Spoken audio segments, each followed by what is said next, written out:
dengan Roh Kudus. Amin.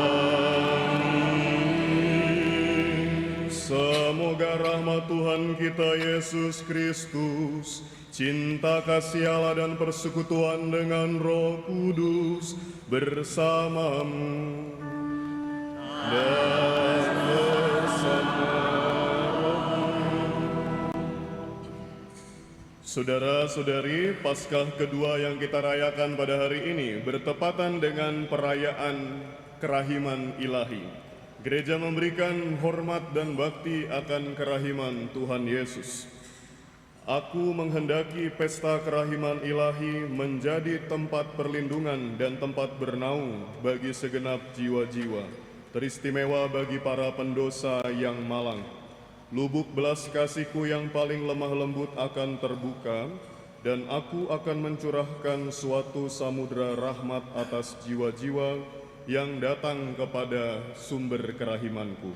Demikian sabda Yesus kepada Santa Faustina Kowalska dari Polandia. Dan di dalam bacaan-bacaan Injil hari ini, juga bacaan Injil maupun bacaan-bacaan pertama dan kedua, kita akan mendengarkan pesan-pesan tentang kerahiman ilahi itu. Kepada Santa Faustina, Tuhan Yesus menampakkan dirinya dalam image atau rupa seperti yang ada di dalam lukisan itu, dengan sinar berwarna biru dan merah yang melambangkan air dan darah. Kita pada kesempatan hari ini setelah homili akan mendapatkan berkat atas lukisan-lukisan atau gambar kerahiman tersebut. Kita berdevosi kepada Tuhan yang Maha Rahim, kita mohon belas kasih dan pengampunannya, supaya kita juga dapat menjadi pribadi-pribadi yang rahim seperti Allah.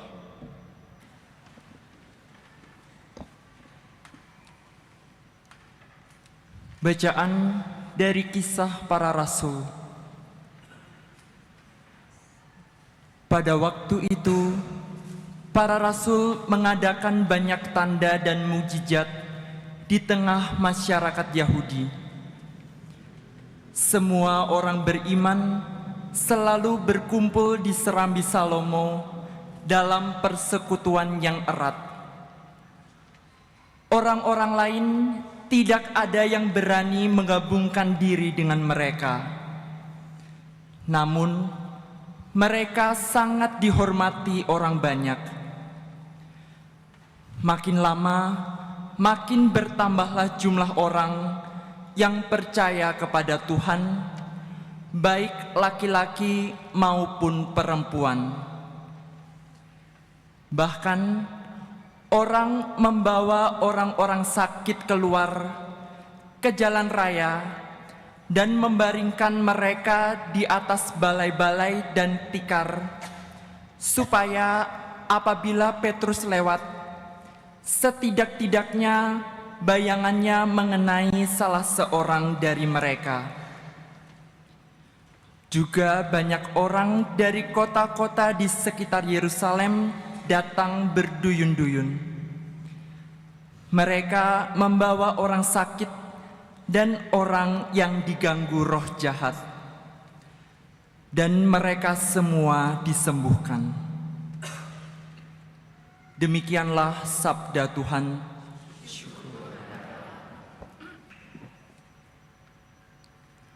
Bacaan dari Kitab Wahyu. Aku, Yohanes, saudara dan sekutumu dalam kesusahan, dalam kerajaan, dan dalam ketekunan menantikan Yesus, sedang berada di pulau yang bernama Patmos, terdorong oleh karena firman Allah dan kesaksian yang diberikan oleh Yesus. Pada hari Tuhan, aku dikuasai oleh Roh, dan aku mendengar dari belakangku suatu suara yang nyaring, seperti bunyi sangkakala.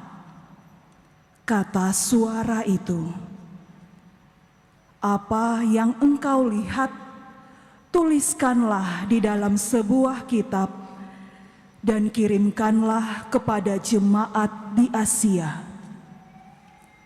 Lalu aku berpaling untuk melihat suara yang berbicara kepadaku.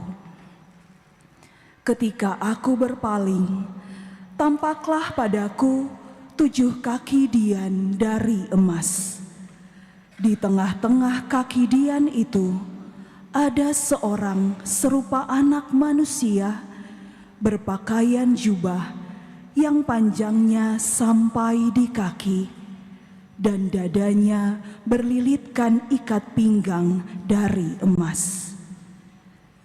Ketika melihat dia, tersungkurlah aku di depan kakinya, sama seperti orang yang mati. Tetapi ia meletakkan tangan kanannya di atasku, lalu berkata, "Jangan takut, aku adalah yang awal dan yang akhir. Aku adalah yang hidup.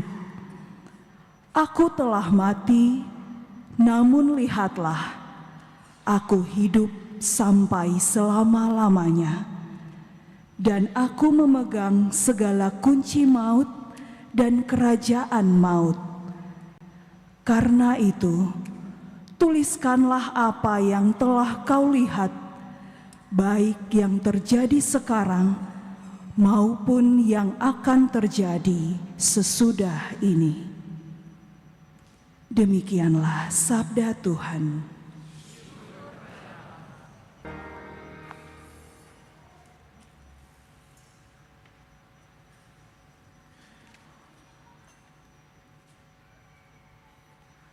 Tuhan bersamamu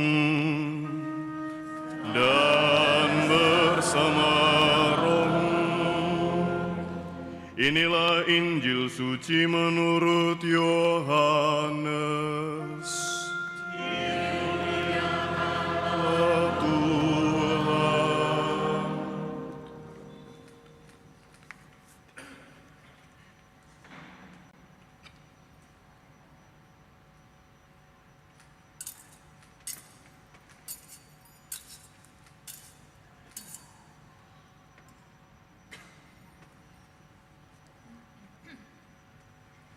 Pada waktu malam di hari pertama pekan itu, berkumpullah murid-murid Yesus di suatu tempat dengan pintu-pintu yang terkunci, karena mereka takut kepada para pemuka Yahudi.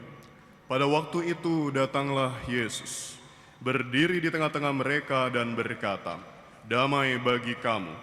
Sesudah berkata demikian, Yesus menunjukkan tangan dan lambungnya kepada mereka.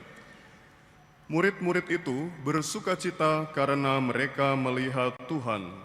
Lalu kata Yesus sekali lagi, "Damai bagi kamu. Sama seperti Bapa mengutus aku, demikian juga sekarang aku mengutus kamu." Sesudah berkata demikian, Yesus mengembusi mereka dan berkata, "Terimalah Roh Kudus. Jika kamu mengampuni dosa orang, dosanya diampuni. Dan jikalau kamu menyatakan dosa orang tetap ada, dosanya tetap ada." Ketika Yesus datang ke situ, Thomas, seorang dari ke-12 murid yang juga disebut Didimus, tidak ada bersama-sama mereka. Kata murid-murid yang lain itu kepadanya, "Kami telah melihat Tuhan." Tetapi Thomas berkata kepada mereka, "Sebelum aku melihat bekas paku pada tangannya, dan sebelum aku menaruh jariku ke dalam bekas paku itu, dan menaruh tanganku ke lambungnya, sekali-kali aku tidak akan percaya." 8 hari kemudian murid-murid Yesus berada kembali dalam rumah itu, dan Thomas bersama-sama dengan mereka. Sementara pintu-pintu terkunci, Yesus datang. Ia berdiri di tengah-tengah mereka dan berkata, "Damai bagi kamu." Kemudian Yesus berkata kepada Thomas, "Taruhlah jarimu di sini dan lihatlah tanganku. Ulurkanlah tanganmu dan taruhlah ke lambungku. Dan jangan engkau tidak percaya lagi, melainkan percayalah." Thomas menjawab dia, "Ya Tuhanku dan Allahku," kata Yesus kepadanya. "Karena engkau telah melihat aku, maka kini engkau percaya. Berbahagialah mereka yang tidak melihat namun percaya." Memang masih banyak tanda mukjizat lain yang diperbuat Yesus di depan mata murid-muridnya yang tidak tercatat dalam kitab ini. Tetapi hal-hal ini telah dicatat, supaya kamu percaya bahwa Yesuslah Mesias Putra Allah, dan supaya karena percaya, kamu memperoleh hidup di dalam nama-Nya. Demikianlah sabda Tuhan. Terpujilah Kristus.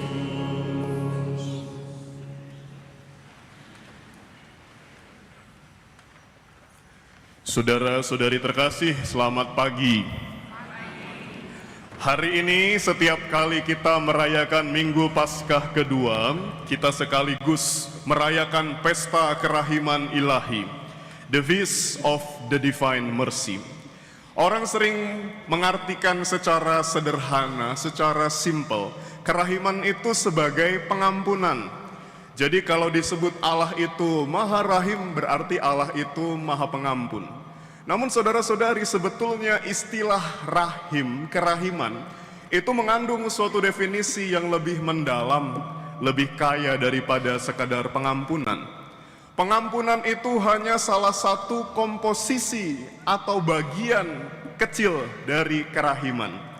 Kerahiman berasal dari bahasa Ibrani rahamim, yang berarti memelihara, menjaga, merawat, melindungi, memberi kehidupan. Rahamim ini di dalam bahasa Indonesia turun menjadi kata rahim, salah satu organ di dalam tubuh wanita yang memberikan kehidupan kepada bayi di dalamnya. Itulah sifat Allah. Allah yang senantiasa memberikan perlindungan, proteksi, memberikan kehangatan, dan akhirnya menumbuh kembangkan kita manusia. Dan kita bisa membahas kerahiman ini secara lebih luas dan mendalam dengan merenungkan banyak kisah di dalam kitab suci. Atau mungkin juga saya bisa menampilkan berbagai macam kuliah filsafat lainnya. Tetapi supaya khotbah ini tidak terlalu panjang dan kemana-mana, mari kita fokus saja kepada Injil yang kita baru saja dengar dari Yohanes 20.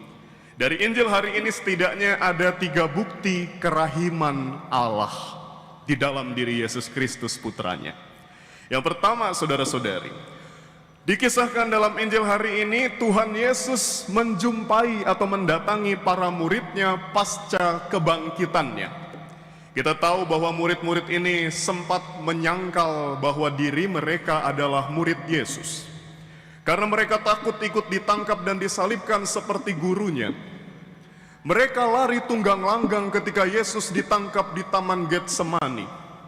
Mereka meragukan dan kecewa putus asa kepada Yesus ketika sedang berjalan menuju Emmaus. Bahkan di dalam oktav Paskah, di dalam hari-hari setelah Paskah kita mendengar bacaan Injil, di mana Tuhan Yesus menampakkan dirinya berulang kali. Dan para murid itu meragukan, mereka tidak percaya bahwa gurunya itu sungguh bangkit. Mereka berdosa dengan penyangkalan, dengan keraguannya kepada Yesus. Namun Yesus itu karena Maha Rahim, maka sama sekali tidak marah, saudara-saudari. Yesus tidak pernah merasa kecewa, pundung, ngambek, lalu tidak mau lagi hadir dan memberkati para muridnya. Dalam Injil hari ini Tuhan Yesus kembali datang kepada para murid, dan karena kerahimannya dia tidak sekedar mengunjungi mereka, namun memberikan sesuatu yang paling mereka butuhkan pada saat itu. Dalam ayat 19 Yesus berkata, "Damai sejahtera bagi kamu, peace be with you." Damai adalah sesuatu yang paling para murid ini butuhkan, karena mereka itu sedang mengalami depresi, kegalauan, kekecewaan berat, karena guru mereka yang disangka akan membawa pembebasan, baik secara politik dari penjajahan bangsa Romawi. Pada saat itu mereka sebagai orang Yahudi sedang terjajah oleh bangsa Romawi, juga membawa pembebasan spiritual, memberikan kepada mereka kerajaan surga, ternyata mati sia-sia di kayu salib. Kepada mereka yang sedang galau dan kecewa berat, sedang putus asa ini, Tuhan Yesus datang dan berkata 2 kali di dalam Injil, "Damai bagimu." Dan Tuhan Yesus tidak hanya memberikan suatu damai yang bersifat spiritual, saudara-saudari. Kepada para murid yang sekali lagi telah menyakiti atau mengecewakan dia, Yesus juga memberikan kuasa-kuasa yang luar biasa. Kepada para rasul ini, Yesus memberikan kuasa untuk menyembuhkan orang-orang sakit, untuk mengusir roh-roh jahat, dan juga untuk memberikan kuasa pengampunan dosa. Jadi kerahiman Allah itu tampak bagi para murid dengan mendatangi, memberi damai, dan memberikan kuasa-kuasa luar biasa. Tetapi di dalam penampakan ini, saudara-saudari, kerahiman Yesus juga tampak bagi kita. Karena salah satu kuasa yang Tuhan Yesus berikan kepada muridnya adalah kuasa untuk mengampuni dosa. Dan Injil hari ini menjadi salah satu dasar dari ajaran Gereja Katolik tentang adanya sakramen pengampunan dosa. Kerahiman Allah, pengampunan Allah tampak dari adanya sakramen tobat di dalam gereja kita. Di dalam sakramen tobat atau pengampunan dosa Katolik, tidak pernah ada dosa manusia yang bisa lebih besar daripada kerahiman Allah. Tidak ada dosa kita yang tidak terampuni karena Allah itu sungguh maha baik, maha rahim, maha pengampun. Kita bersyukur Allah yang maha rahim itu memberikan kuasa kepada para rasulnya untuk mengampuni dosa. Dan kuasa itu diteruskan turun-temurun kepada Bapak Paus, kepada para uskup, dan kepada kami, para imam.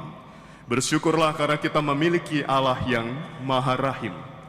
Ini bukti pertama kerahiman Allah. Yang kedua, saudara-saudari, bukti kerahiman Allah dapat kita temukan dari apa yang dialami oleh Rasul Thomas, yang disebut Didimus. Ketika Yesus menampakkan diri pertama, kedua, dan ketiga kalinya di awal-awal, Thomas itu tidak hadir bersama dengan murid-murid yang menyaksikan penampakan perdana itu. Konon, Thomas ini begitu kecewa, begitu sedih, sehingga dia hanya mengurung dirinya di kamar. Sehingga pada saat Yesus datang menampakkan diri, Thomas tidak ada bersama murid-muridnya. Maka setelah Yesus menampakkan diri untuk kesekian kalinya, pada hari ke-8 diceritakan dalam Injil, dia datang lagi. Thomas tidak menyadari dan belum percaya bahwa itu Yesus. Yang lain sudah percaya. Thomas ini ketinggalan berita, karena pada saat kemarin itu memang tidak hadir. Maka Thomas minta bukti kepada Yesus. "Jika engkau benar Tuhan, maka izinkan aku menyentuh bekas lukamu." Dan di sini kita melihat bukti kedua kerahiman ilahi, saudara-saudari. Tuhan Yesus tidak marah, tidak menyindir, tidak kecewa dengan ketidakpercayaan dan ketidakhadiran Thomas. Dengan lembut dan penuh kasih, Tuhan Yesus mengizinkan tubuh ilahinya, bekas lukanya, disentuh oleh jari Thomas yang berdosa. Manusia diizinkan untuk menyentuh tubuh ilahinya. Ini adalah bukti kedua kerahiman ilahi yang tampak dalam diri Yesus. Dan yang ketiga, saudara-saudari, kerahiman ilahi itu tampak di dalam bekas luka itu sendiri. Bukan di dalam peristiwa, bukan di dalam sosok, tetapi di dalam bekas luka itu sendiri. Saudara-saudari, sesungguhnya lubang di kedua tangan dan juga di kaki Yesus, juga bekas luka pada lambung Yesus itu bukan disebabkan oleh paku ataupun tombak serdadu yang menikamnya. Luka dan lubang-lubang di tubuh Yesus itu disebabkan oleh karena kerahimannya. Oleh karena cintanya lah, maka dia menanggung sengsara begitu hebat sehingga akhirnya wafat di kayu salib. Karena Yesus tidak bisa menyangkal hakikat dirinya sebagai Allah yang maha rahim, yang selalu mengampuni manusia lagi dan lagi. Meskipun kita ini selalu berdosa, tetapi Tuhan mengampuni kita. Dan karena kerahimannya dia sudi untuk menebus kita di kayu salib. Maka saudara-saudari, di atas kayu salibnya pun dia masih sempat berdoa bagi orang-orang yang menyalibkan dia. Lukas 23 ayat 43. Ya Bapa, ampunilah mereka karena mereka tidak tahu apa yang mereka perbuat. Lukas 23, 34 dan 43 menunjukkan kerahiman Yesus dari kayu salibnya. Dan saudara-saudari, inilah 3 bukti kerahiman ilahi. Namun mari kita juga memperkaya renungan kita pada hari ini dengan melihat sosok Rasul Thomas. Karena memang hari ini bukan hanya disebut sebagai The Feast of Mercy, bukan hanya pesta kerahiman, tetapi juga di banyak tempat disebut sebagai Saint Thomas Sunday atau minggunya Santo Thomas. Karena bacaan liturgi Minggu Paskah kedua, bacaan Injil baik tahun A, B maupun C, pasti selalu membahas Rasul Thomas. Tadi kita baru saja mendengarkan kuliah tentang 3 bukti kerahiman ilahi. Akhirnya saudara-saudari, saya ingin menutup renungan kita ini dengan mengajak kita belajar sesuatu dari Rasul Thomas yang merupakan tokoh sentral dari Minggu Paskah kedua ini. Kita seringkali suuzon, berpikiran negatif terhadap Rasul Thomas.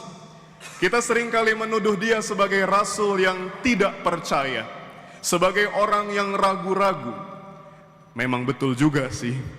Tapi saya ingin mengajak kita kali ini untuk melihat sisi lain dari Thomas. Pada tahun 98 Bapak Paus Yohanes Paulus II, Santo, membuat suatu ensiklik berjudul Fides et Ratio, yang intinya adalah mengajarkan kepada kita bahwa fides atau iman itu harus dilengkapi dengan rasio. Kita diajak untuk beriman secara kritis, beriman dengan suatu logika atau penalaran ilmiah. Maka dari sisi ini kita bisa mengapresiasi pertanyaan Thomas, keraguan Thomas. Sebelum melihat bukti, aku tidak akan percaya. Karena kenyataannya banyak orang yang terlalu beriman sehingga kehilangan nalarnya. Terlalu percaya sehingga juga mudah terperdaya. Kita diajak untuk beriman secara kritis oleh Thomas yang mempertanyakan tentang bukti kebangkitan Yesus. Namun kita perlu menyadari bahwa memang ada kalanya, ada titik tertentu di mana pemikiran kita dan segala daya upaya manusiawi kita sampai pada tahap akhirnya, mentok, tidak bisa lagi. Di saat itulah kita harus beriman kepada Tuhan. Namun sebelum itu kita juga harus mengandalkan rasionalitas atau daya pikir kita sebagai manusiawi, yang manusiawi dan juga upaya-upaya manusiawi untuk sampai pada pengertian yang mendalam tentang Allah. Saudara-saudari yang terkasih, Rasul Thomas yang memiliki keraguan ditransformasi atau diubah oleh Yesus yang penuh kerahiman dengan menyentuh bekas luka Yesus itu. Dia yang awalnya merupakan rasul yang dianggap penuh keraguan, berubah menjadi pewarta Injil yang penuh iman dan militan. Rasul Thomas ini menjadi misionaris ke daerah-daerah Asia, Suriah, India, dan akhirnya dia juga meninggal di sana sebagai martir.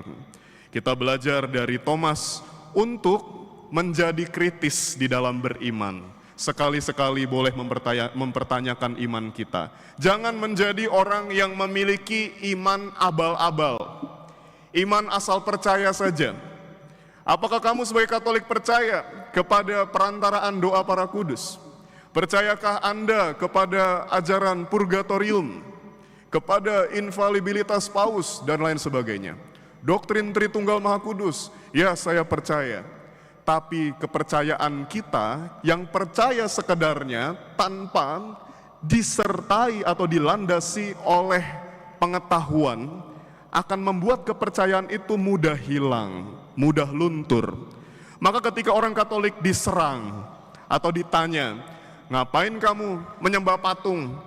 Kita langsung berkata, iya juga ya, berarti selama ini saya sesat. Lalu kita pindah agama dengan mudahnya. Thomas di dalam Injil hari ini mengajarkan kepada kita melalui pertanyaannya kepada Yesus untuk beriman secara rasional.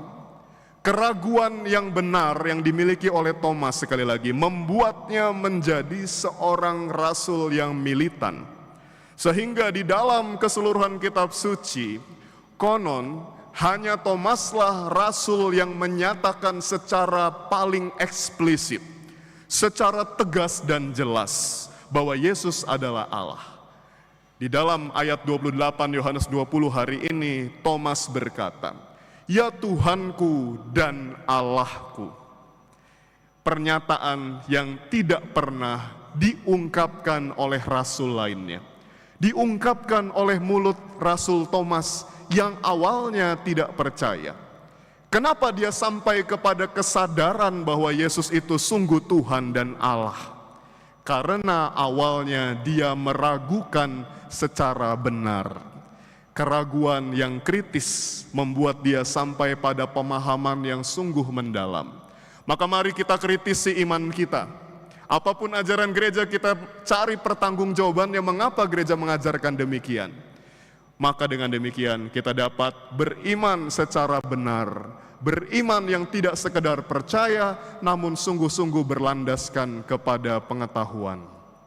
Tuhan memberkati.